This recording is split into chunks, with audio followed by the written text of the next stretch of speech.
Bonjour à tous et bienvenue. Bah écoutez, voilà, je vais vous montrer l'ensemble, une vue d'ensemble du jardin là.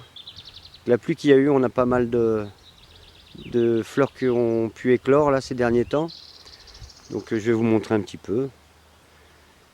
Et je voudrais aborder aujourd'hui une vidéo concernant l'absinthe, qui est une plante plus méditerranéenne, mais qu'on retrouve dans nos jardins, hein. Voilà, vous pouvez voir l'éclosion de toutes ces fleurs là. Et c'est que le début.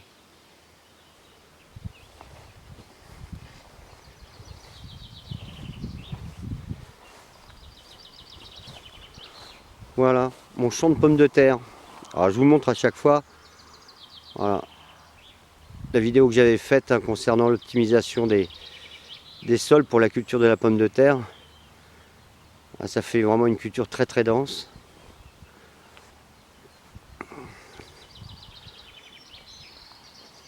Alors là, il y a quelques légumes aussi. On voit là les fleurs blanches, là c'est la valériane là, qui est en train d'exploser. Les petits pois ont bien poussé.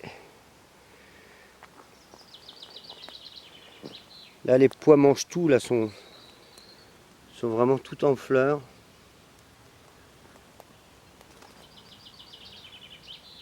Et oui, après ces pluies avec la chaleur là, le thym, on voit il y a vraiment une profusion d'insectes. Les papillons sont de la partie. Regardez-moi ça. C'est superbe.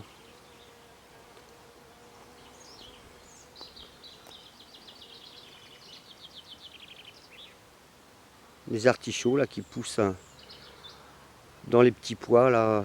On voit des têtes qui commencent à apparaître. Attendez, je vais vous montrer. Voilà. Ça arrive. Des petits artichauts.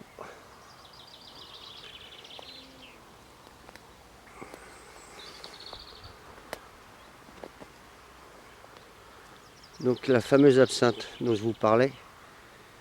On va faire le tour. On la verra mieux. La Lauronne, dont je vous parlerai un peu plus tard. Je referai une vidéo dessus. Voilà, le fenouil là qui commence à...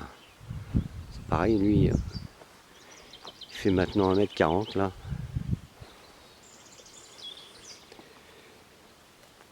La monarde, une autre plante médicinale en fait qui est faite, qui combat les toux en fait. Bon bah la mélisse, je vous l'ai montré l'autre jour. Il y avait des pavots d'Orient dernièrement là qui étaient en fleurs, et les roses. Et là maintenant, on voit les rouges.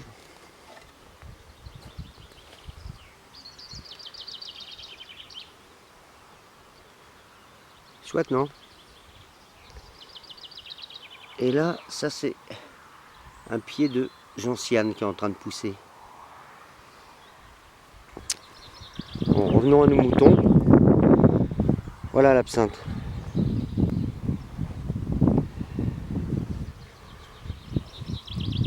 Voilà. L'Artemisia absinthium.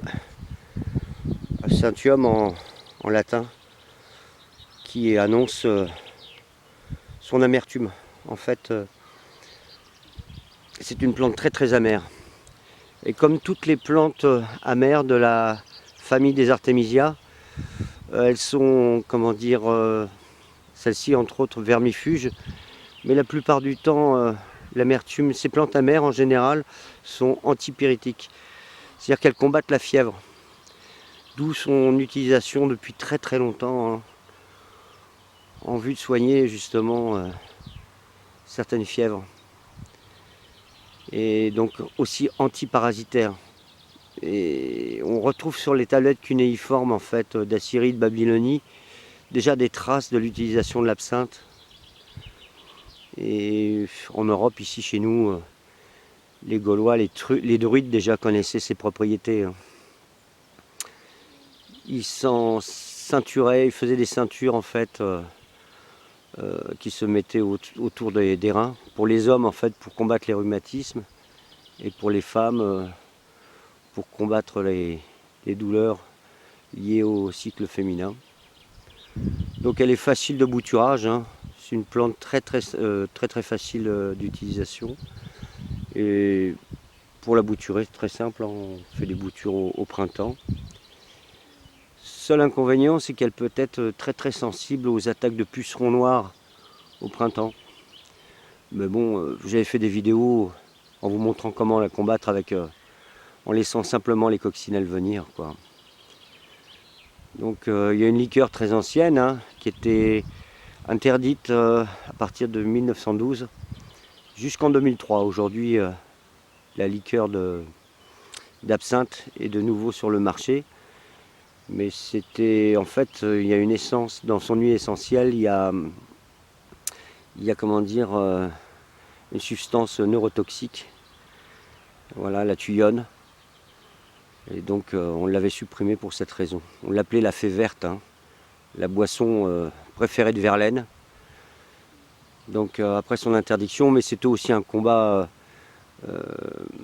les vignerons français voyaient quand même une grosse concurrence de cette fée verte et ils n'ont rien fait pour arranger les choses, hein. Maintenant on a remplacé par des boissons anisées qui contiennent une autre molécule toxique, hein, l'anétone je crois.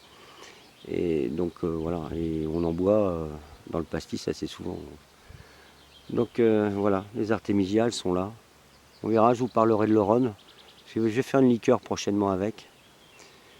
Bon bah écoutez, si vous avez des questions sur cette plante, comment l'utiliser, comment la bouturer, comment s'en servir, bah écoutez, manquez pas de m'envoyer des messages et puis j'y répondrai si je peux. Voilà. Bon bah écoutez, sur cette petite vue d'ensemble, je vous quitte, je vous remercie et je vous dis à bientôt. Allez, au revoir, merci.